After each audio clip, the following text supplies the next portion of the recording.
वक्त बरकतुल्लाह लोन साहब जो कि सीनियर रहनुमा है ओवरसीज़ पीटीआई के और साथ में माहिर मईशात हैं, उनसे हम बात करते हैं। अस्सलाम वालेकुम।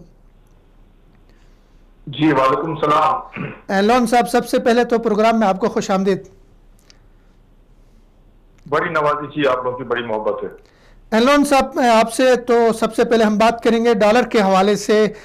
डॉलर की जो ऊंची उड़ान है, इस पे सवाल मेरा आपसे ये है सर कि इमरान खान साहब जब नवाज शरीफ की हुकूमत थी, उस वक्त तो इमरान खान साहब को इल्म होता था, वो डॉलर की जो है महंगाई पे, दौड़ पे, उड़ान पे और रुपए की गिरावट पे कौम को लेक्चर देते थे और हुकूमत को क्रिटिसाइज करते थे। लेकिन अपनी हुकूमत में इमरान खान साहब लाइल्म रहे, डॉलर जो है वो दौड़ता रहा, उड़ान बढ़ता रहा। तो क्या कहेंगे इस पे? फिरदौस साहब, देखें, ये डॉलर की उड़ान की थोड़ा सा टेक्निकल मामला है। हमारी आवाम में माशी शऊर इतना नहीं है अनफॉर्चुनेटली। तो जाहिर है आवाम में चूंकि लिटरेसी रेट भी कम है और खासतौर से माशी उमूर को, इस तरह के जो टेक्निकल मामला हैं उसको समझने से वो कासिर है। उसके ऊपर जरबकारी ये होती है कि हमारे जो अपोजिशन जो हमारे इस वक्त हैं पाकिस्तान में सियासतदान हैं, जिन्होंने पूरे 70 सालों से इस तरह से आवाम को जो है ना एक उसमें रखा हुआ है, ट्रक की बत्ती पे लगा के रखा हुआ है, वो उनको मजीद कंफ्यूज कर देते हैं। इसको थोड़ा समझने की जरूरत है। अगर देखें, अगर माशरा थोड़ा पढ़ा लिखा हो, समझदार हो, माशी इस तरह के जो टेक्निकल मामला को समझता हो, तो ये समझना बड़ा आसान है। मैं थोड़ा सा उसको सिंपल वे में, यानी आवाम उसको समझ सके, इसको थोड़ा सा डिफाइन कर दूं कि इसकी क्या मुहर्रकात हैं, क्या वजूहात हैं और किस वजह से है। मैं अननेसेसरली जो है इमरान खान या पीटीआई को डिफेंड नहीं करूंगा। जाहिर है अगर उनकी वजह से या उनके कुछ डिसीजंस की वजह से इन 100 दिनों में अगर हुआ है तो डेफिनेटली मैं उसको भी डिफाइन कर दूंगा। लेकिन उसकी असल वजह क्या है, मैं थोड़ा सा सिंपल लैंग्वेज में बताना चाहूंगा। जी जी जी। देखें, डॉलर जो है, डॉलर का ऊपर जाना या नीचे जाना वो डिपेंड करता है बैलेंस ऑफ पेमेंट पे। जी। यानी बैलेंस ऑफ पेमेंट, किसी भी कंट्री का बैलेंस ऑफ पेमेंट जितना खराब होगा या अच्छा होगा तो डॉलर उसके मुकाबले में कमजोर होगा। अगर बुरा होगा तो वो जो है डॉलर मजबूत होगा। अच्छा, बैलेंस ऑफ पेमेंट है क्या चीज? अगर हम पाकिस्तान की हम बात कर रहे हैं, पाकिस्तान की जो डॉलर की इस वक्त जो पिछले 1-2 महीने से ये कुछ हो रहा है, जी जी, होता ये है फिरदौस साहब, देखें पाकिस्तान की बैलेंस ऑफ पेमेंट में, यानी पाकिस्तान से जो पैसे पाकिस्तान जो पेमेंट कर रहा होता है, पाकिस्तान से जो डॉलर में पैसा बाहर जा रहा होता है और बाहर से अंदर आ रहा होता है। जी जी। अच्छा, वो कहते हैं बैलेंस ऑफ पेमेंट, जिसको हम बैलेंस ऑफ पेमेंट कहते हैं टेक्निकल फाइनेंशियल टर्म्स में। सही। पाकिस्तान से जो पैसा पाकिस्तान को पेमेंटें करनी होती हैं वो 2 मेजर पेमेंटें होती हैं। एक होता है इंपोर्ट्स, जो हम इंपोर्ट करते हैं बाहर से, और दूसरा जो है जो यानी जो कर्जा लिया हुआ है कोई तकरीबन $95 अरब का, उसका जो सूद है और उसका जो प्रिंसिपल अमाउंट जो ड्यू होता है, उसकी पेमेंटें हमें करनी होती हैं हर क्वार्टर में या हर साल के दूसरे महीने बाद। हर उसमें ये पेमेंटें जाती हैं दूसरे यानी IMF को जाती हैं। ये 2 मेजर पेमेंटें होती हैं। अच्छा, अब आप रिसीट्स क्या होती हैं? बाहर से जो पैसा आता है वो क्या होता है? वो होता है एक्सपोर्ट्स की प्रोसीड्स होती हैं, यानी पाकिस्तान की एक्सपोर्ट्स से जो भी एक्सपोर्ट्स होती हैं उसका पैसा बाहर से आता है रेमिटेंसेस डॉलर की शक्ल में। और दूसरा जो है, जो पाकिस्तान के जो एक्सपेक्ट यानी सिटीजन जो दूसरे मुल्कों में तकरीबन कोई 60 लाख मुख्तलिफ मुल्कों में है, सबसे ज्यादा सऊदीया और दुबई में है, इनकी जो रेमिटेंसेस आती हैं वो इनकी रिसीट्स होती हैं। 2 किस्म की रिसीट्स होती हैं, 2 किस्म की पेमेंट्स होती हैं। अच्छा, अब थोड़ा सा आपने इसको समझने की, इसको थोड़ा सा देखने की जरूरत है कि क्या सूरत हाल बनी हुई है। यानी पाकिस्तान का जो इंपोर्ट है और एक्सपोर्ट का जो डिफरेंस है वो तकरीबन जो है $20 अरब का है। यानी इंपोर्ट्स ऑलमोस्ट जो है बल्कि डबल से भी थोड़ी ज्यादा है, यानी एक्सपोर्ट से ज्यादा है। ये हो क्यों रहा है? क्योंकि पिछली जो 10 साल गवर्नमेंट्स रही हैं उन्होंने उस वक्त, यानी आज से 5 साल अगर पहले देखें आप, तो उस वक्त इंपोर्ट्स जो है कोई $40 अरब की थी और एक्सपोर्ट $26 अरब की थी। वो इंपोर्ट्स जो है वो बढ़ाते बढ़ाते बढ़ाते कोई $55 बिलियन तक पहुंच गई है, बल्कि 60 अरब भी टच कर गई थी। एक्सपोर्ट्स बढ़ने के बजाय 26 से 35 होने के बजाय 40 होने के बजाय वो 26 से जो है $23 पे आ गई पिछले 5-6 सालों में, बल्कि पूरे 10 सालों में। खासतौर से नवाज शरीफ की गवर्नमेंट में एक्सपोर्ट्स की कमाई हो गई है। तो आपका एक ट्रेड डेफिसिट खड़ा हो गया, यानी सिर्फ माल के खरीदने बाहर भेजने और लाने में जो आपका जो गैप आ गया वो इतना बड़ा हो गया कि आपको मार्केट में डॉलर ज्यादा खरीदने पड़ गए पेमेंट के लिए, और जो डॉलर आ रहा है आपके पास वो कम आ रहा है, नंबर 1। उसके बाद जो लोन उन्होंने लिए हैं, इतने सारे लोन्स लिए हैं जो पाकिस्तान की बैलेंस शीट को जो है उसको इतना उस पर ओवरबर्डन किया हुआ है। अब उसकी जो प्रिंसिपल अमाउंट है और उसका मार्कअप की जो पेमेंट होती है वो इतनी हैवी होती है कि आपको डॉलर खरीदने होते हैं। तो जब ये दो पेमेंटें हो रही होती हैं तो आपका जो बैलेंस ऑफ पेमेंट जो है ना बिल्कुल आउट ऑफ बैलेंस हो जाता है। अच्छा, अब ये दोनों जो आप एक्सपोर्ट्स का गिर जाना या ना बढ़ना और जो लोन्स का इतना लेना और उसकी मार्कअप और उसकी प्रिंसिपल की पेमेंट, क्या ये इमरान खान का कसूर है? ये दोनों कसूर इनका है। इन लोगों ने जाहिर है इन दो जो आपके एक्सपोर्ट्स और रेमिटेंसेस जिससे आपका बैलेंस ऑफ पेमेंट का जो इन्हिसार होता है, दोनों को उन्होंने तबाह बर्बाद करके रख दिया है। अच्छा, अब दूसरा सवाल ये है कि अब वो ये कहते हैं आम हमारी जो सीधी सादी आवाम है उनसे ये कहते हैं कि भाई जो इसहाक डार के जमाने में या उनके जमाने में, नवाज शरीफ के जमाने में ये बड़ा कंट्रोल था। ये इन्होंने एक और दुश्मनी पाकिस्तान की मईशत के साथ की हुई थी क्योंकि उन्होंने आर्टिफिशियली, यानी एक तरीकेकार होता है स्टेट बैंक को यूज करते हैं, उसको आर्टिफिशियली जो है मॉनेटरी पॉलिसी को इस्तेमाल करते हुए और डॉलर को दूसरे तरीके से जो है ना मार्केट में, ओपन मार्केट में खरीद कर इन्होंने जो है इसको रूपी को मजबूत किया हुआ था ताकि जनरल इलेक्शन 2018 में जो है आवाम से हमदर्दी का वोट हासिल कर सके। वो सरासर जो है ना पाकिस्तान की मईशत के साथ दुश्मनी थी और उस बबल को फटना था। जाहिर है जैसे ये चले गए वो बबल फट गया और पीटीआई की गवर्नमेंट में एज माशी तजकार में देखता हूँ पीटीआई की, देखें हम सबसे पहले पाकिस्तानी है, अपने मुल्क से मोहब्बत है, बाद में हमारी एसोसिएशन किसी भी सियासी जमात से हो सकती है, हमदर्दी हो सकती है और हमदर्दी है भी तो जाहिर है उनकी परफॉर्मेंस पे है। अगर परफॉर्मेंस नहीं है तो कोई हमदर्दी नहीं है। इस वक्त पीटीआई जो है आर्टिफिशियली इसको इंटरवीन नहीं कर रही और अच्छी बात है। अगर ये इंटरवीन करेगी तो ये मैशत के लिए बड़ा नुकसानदेह होगा। लोन साहब यहाँ पे मैं आपको रोकूंगा। सवाल ये है कि आपने तो टेक्निकली ये समझाया कि ये डॉलर जो है और रुपए की कदर में ये सब कुछ कैसे होता है, क्यों होता है, तो ये तो एक टेक्निकल आपने बात की। लेकिन सर सवाल मेरा ये कि ये कौन तय कर रहा है कि डॉलर को जो है उसकी कदर क्या होनी चाहिए? ये स्टेट बैंक तय करता है, हुकूमत तय करती है, या इंटर बैंक जो मार्केट है वो तय करती है? तो वज़ीर आज़म साहब जो मईशत के हवाले से दावे भी बहुत करते हैं और उनका सारा फोकस इस वक्त मईशत पे है, उसको मीडिया के जरिए पता चलता है कि डॉलर जो है ऊपर गया है, हमारे रुपए के जो है कदर कम हो गई। इसको किस तरह देखेंगे? देखें सिद्धू साहब, डॉलर का जो रेट है ना वो न स्टेट बैंक पे करता है, न वज़ीर आज़म पे करता है, न वज़ारत खजाना पे करता है। ये मार्केट की फोर्सेस होती है ना, जो डॉलर की परचेज और जो बाइंग और सेलिंग का जो उसका डिमांड और सप्लाई का जो क्वांटम होता है उस पर ये डिसाइड होता है। हाँ, अलबत्ता बाद हालात में स्टेट बैंक जो है अपनी मॉनेटरी पॉलिसी को इस्तेमाल करते हुए इसको कंट्रोल करता है, लेकिन वो तरीकेकार ठीक नहीं होता है।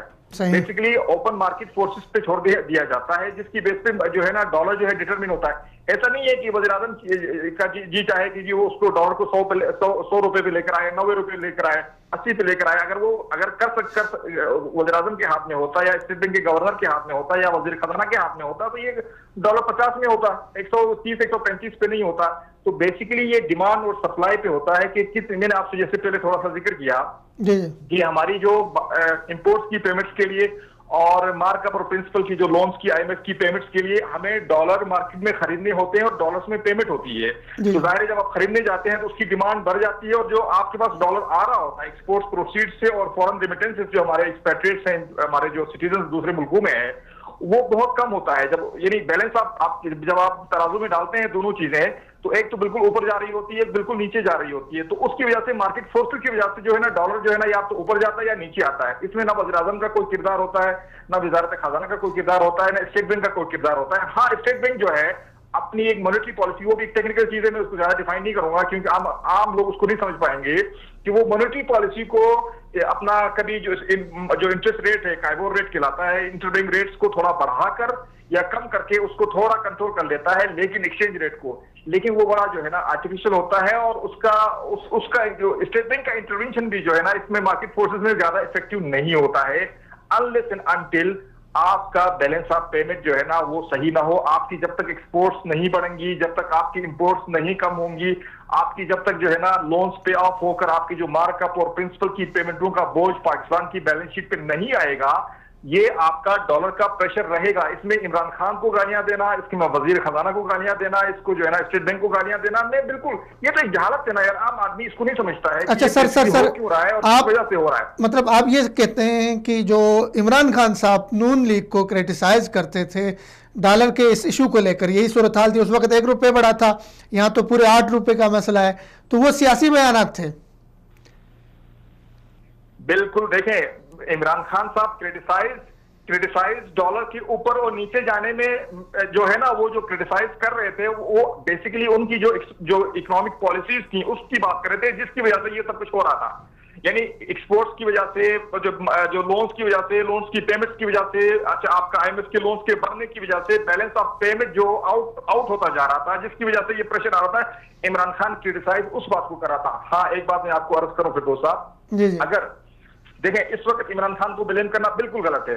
ये 2 साल 3 साल के अंदर, 1.5-2 साल के अंदर इमरान खान अपनी मुआशी पॉलिसीज को ठीक करके, जिसकी वजह से ये डॉलर जो है ना मार्केट में नाच रहा होता है, उन सेक्टर्स पे अगर वो फोकस करके एक्सपोर्ट्स को नहीं बढ़ा सके, इंपोर्ट्स को कंट्रोल कम नहीं कर सके, आपके जो लोन्स की जो मजीद लोन्स बढ़ाते गए, और 2-3 साल के अंदर अगर उसी डगर पे, उसी पटरी पे ये चलते रहे और डॉलर इसी तरह नाचता रहा, ये उस वक्त हम कह सकते हैं कि इमरान खान ने ये नहीं किया, अपनी मुआशी पॉलिसीज को जो है ना इस्तेमाल करते हुए अपनी एक्सपोर्ट्स को नहीं बढ़ा सका, इंपोर्ट्स को कम नहीं कर सका, और जो आपकी जो क्या कहते हैं फॉरेन रिमिटेंसेस जो है ना वो नहीं ला सका।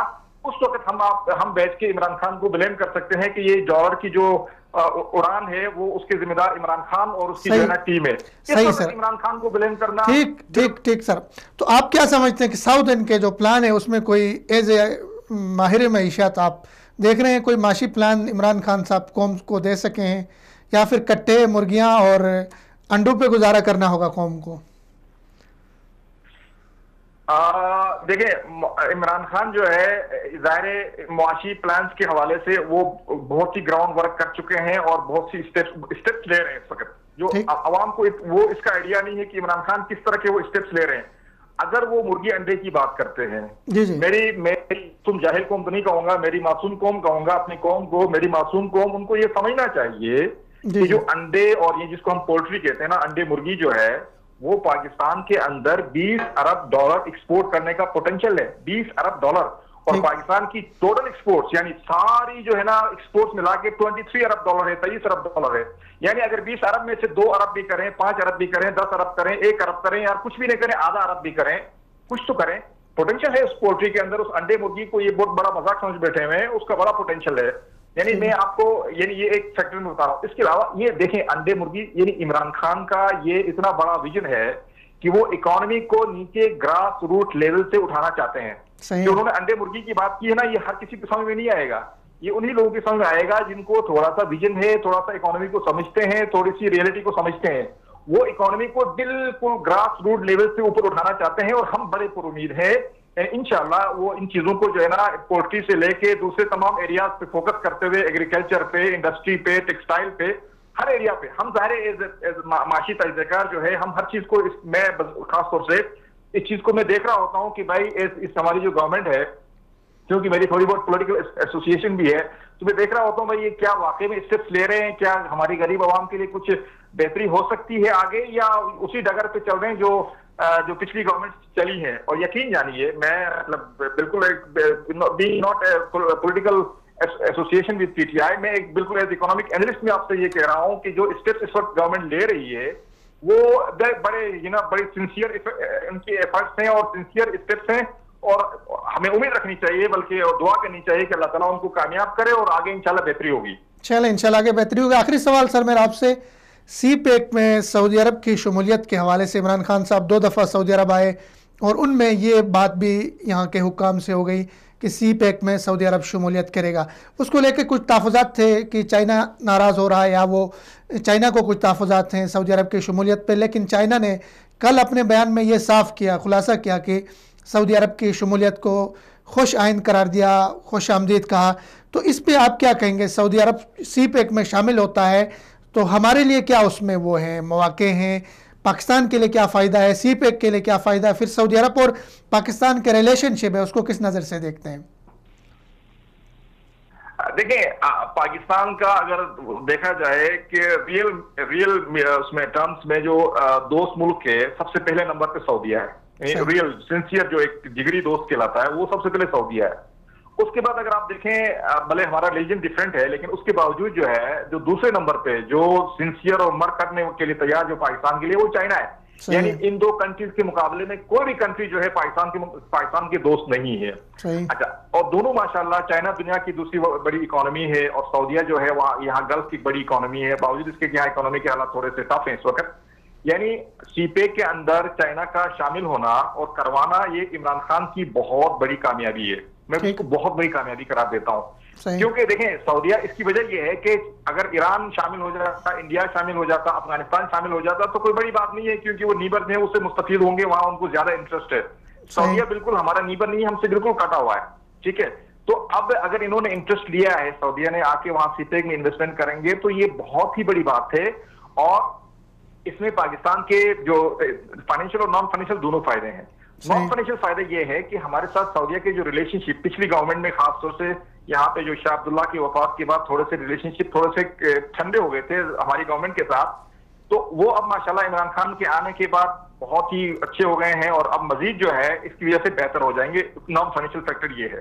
फाइनेंशियल फैक्टर ये है कि पाकिस्तान को सीपेक के प्रोजेक्ट्स में, क्योंकि इनकी जब डायरेक्ट इन्वेस्टमेंट होगी वहां पे, तो उनको ज्यादा जो है ना लोन्स वगैरह की फाइनेंसिंग करने की जरूरत नहीं पड़ेगी। यानी चाइना से और सऊदीया से इक्विटी इन्वेस्टमेंट आएगी। इक्विटी इन्वेस्टमेंट ये है कि जो ऑनर्स यहाँ की जो गवर्नमेंट्स हैं उनकी इन्वेस्टमेंट, डायरेक्ट इन्वेस्टमेंट होगी। तो यानी वहां पे पाकिस्तान में जो है, पाकिस्तान को अपने जो है ना लोन्स को कंट्रोल करने में, अपने डेट्स को, जो ऑलरेडी पाकिस्तान डेट्स में बड़ा वो है, उलझा हुआ है, तो उससे बेहतरी मिलेगी और उसमें जो है ना हमें बहुत फायदा होगा। क्योंकि अगर चाइना आता तो शायद वो इतना इक्विटी का फ्लो नहीं होता है, क्योंकि जिसमें सीपे के जो बहुत सारे एग्रीमेंट्स हैं उसमें पाकिस्तान को जो है ना डेट फाइनेंसिंग की भी करने की जरूरत है।